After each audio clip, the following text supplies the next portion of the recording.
Hi guys, I hope you are well. In today's video lecture, we will study about Adonis and the Alphabet by Aldous Huxley. आज का video lecture 3 हिस्सों पर मुश्तमिल है। Number 1 मुसन्नफ का तारुफ, number 2 Adonis and the alphabet है क्या और ये कैसे मार्ज़े वजूद में आया, और तीसरे नंबर पर कि एडोनिस एंड अल्फ़ाबेट के अंदर है क्या। तो हम बात शुरू करते हैं मुसन्नफ के तारुफ से।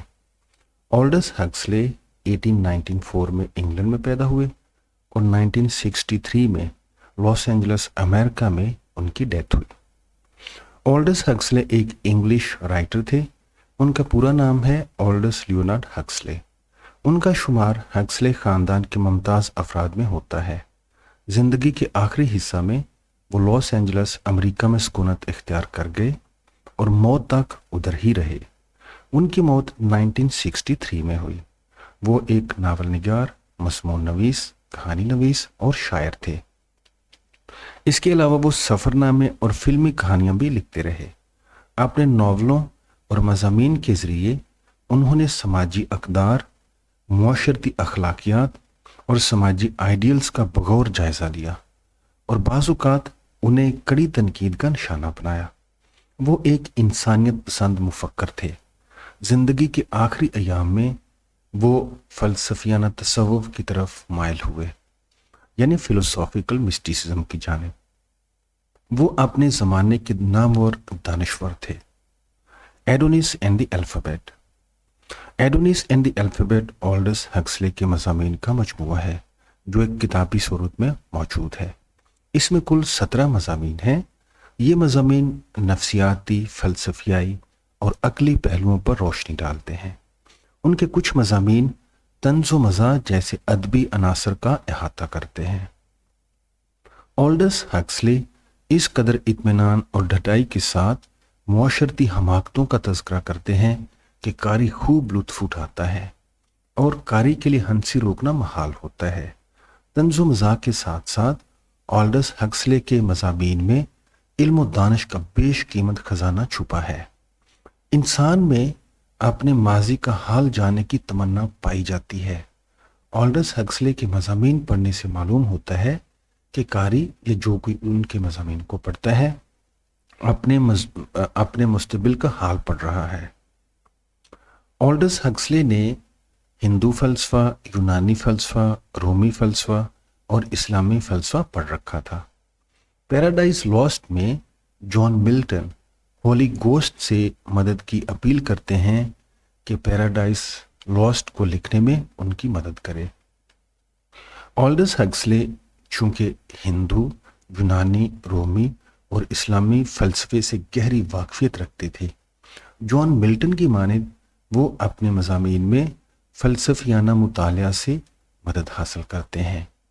एडोनिस एंड द अल्फ़ाबेट में उनके मज़ामीन कोई ज़्यादा मुनज़्ज़म तो नहीं, ताहम उन्हें पढ़ना वक्त का ज़िया नहीं है क्योंकि उनमें इल्म, हिकमत और दानिश की बातें पाई जाती हैं। अब हम बात करेंगे कि एडोनिस एंड द अल्फ़ाबेट, इसका मेन पॉइंट जो है, मेन मौजू है, वो है क्या। एडोनिस एक खूबसूरत नौजवान था। एफ्रोडाइट और परसेफोन उसकी मोहब्बत में गिरफ्तार थी। यूनानी मिथोलॉजी के मुताबिक एफ्रोडाइट मोहब्बत और खूबसूरती की देवी थी। वो ज़ेउस की बेटी थी। रोमन मिथोलॉजी में वेनस मोहब्बत और खूबसूरती की देवी थी। इसलिए रोम में एफ्रोडाइट को वेनस के नाम से जाना जाता है।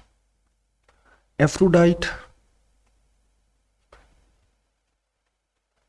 जो कि एडोनिस को बहुत प्यार करती थी परसेफोन के साथ साथ, एक दफ़ा ऐसे होता है कि एक जंगली सूअर एडोनिस को मार डालता है और एडोनिस मरने के बाद अपना ज़्यादातर वक्त अंडरवर्ल्ड और कुछ वक्त ज़मीन पर गुजारता है। अंडरवर्ल्ड क्या है? अंडरवर्ल्ड मरे हुए लोगों की मफूकुल फितरत दुनिया है, सुपर नेचुरल वर्ल्ड है। और ये जो अंडरवर्ल्ड है, ये हम जो जिंदा लोग हैं, हमारी दुनिया के नीचे है। जिस मकाम पर जंगली सूअर ने एडोनिस को मार डाला, वहां उसकी याद में एक मंदिर खड़ा है।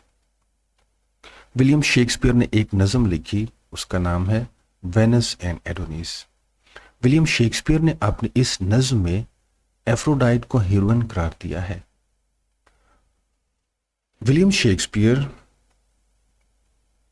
अपनी इस नज़म में एफ्रोडाइट को इस तरह से पेश करते हैं कि वो मंदरजा बाला सतूर में एडोनिस के साथ मुखातिब होती है। एफ्रोडाइट बयान करती है, मैं एक पार्क बनूंगी, और एडोनिस जो है उसे वो कहती है, और आप मेरे हिरन बनोगे, पहाड़ों या वादी में जहां आप चाहें आप घास चरोगे, आप मेरे होंठों पर चरोगे। अगर वो पहाड़ियां खुश्क हो जाएं, आवारा जानवर के मानद आप आवारा होकर उस वादी में चले जाओगे जहां खुशगवार चश्मे बहते हैं। शेक्सपियर ने एडोनिस की तारीफ की है, ग्रेस ऑन माई लिप्स और if those hills be try stray lower where the pleasant fountains lie. ये रेफ्रेन है वेनस एंड एडोनिस का, जो कि एक नज्म है जिसे विलियम शेक्सपियर ने लिखा था। रिफ्रेन एक ऐसी सतूर होती हैं, ऐसी लाइनें होती हैं जिनका बार बार किसी नज्म में जिक्र होता है और इन्हें दोहराया जाता है। ऑल्डस हक्सले बयान करते हैं कि एफ्रोडाइट और एडोनिस की ये हरकत और नज्म के अंदर दोहराई जाने वाली ये लाइनें अखलाकी तो नहीं हैं, ताहम ये इंसानी कत्लो गारत और मंदिरों की मुकद्दस जिस्म फरोशी से कहीं ज्यादा अफसल है। मंदिरों की मुकद्दस जिस्म फरोशी से मुराद है सीक्रेट प्रोस्टिट्यूशन, जो कि मंदिरों में होती थी। मेडिटेरेनियन सी पर बिब्लोस फनीशिया का कदीम शहर है। ये शहर आज का लुबनान के शहर बैरूत के करीब वाक़ है।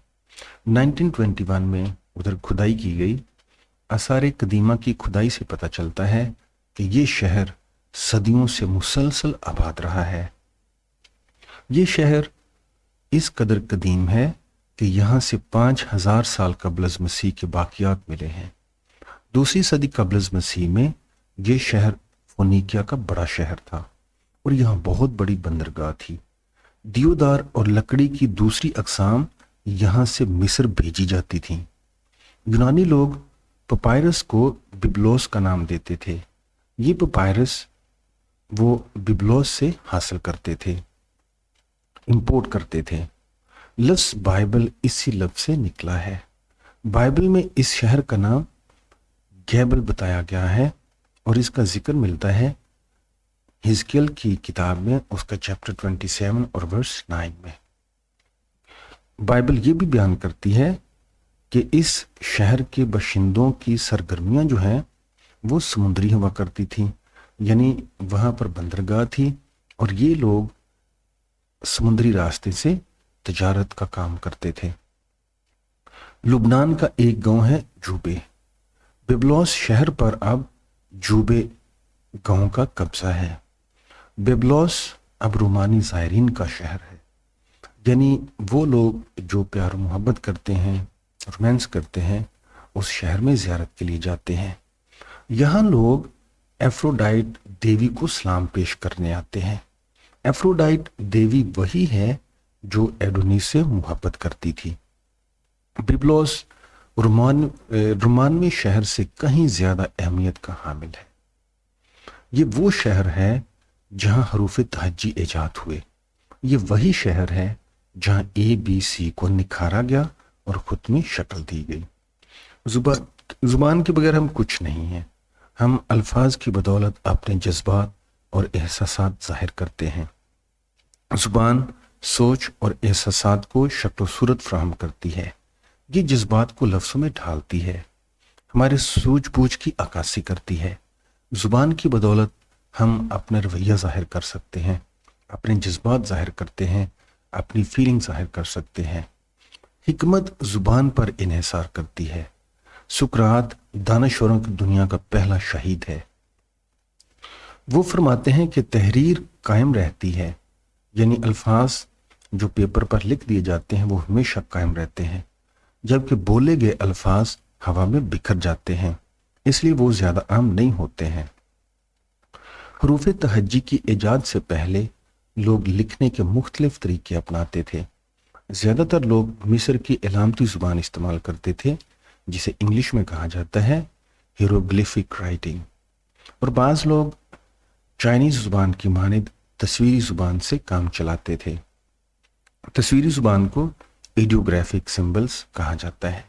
تو فرینڈز، اگر یہ ویڈیو آپ کو اچھی لگے میرے چینل کو سبسکرائب کریں، اس ویڈیو کو لائک کریں، کمنٹ کریں، اور اگر آپ کے پاس کوئی سوال ہو آپ کمنٹ میں چھوڑ سکتے ہیں۔ Thanks for watching.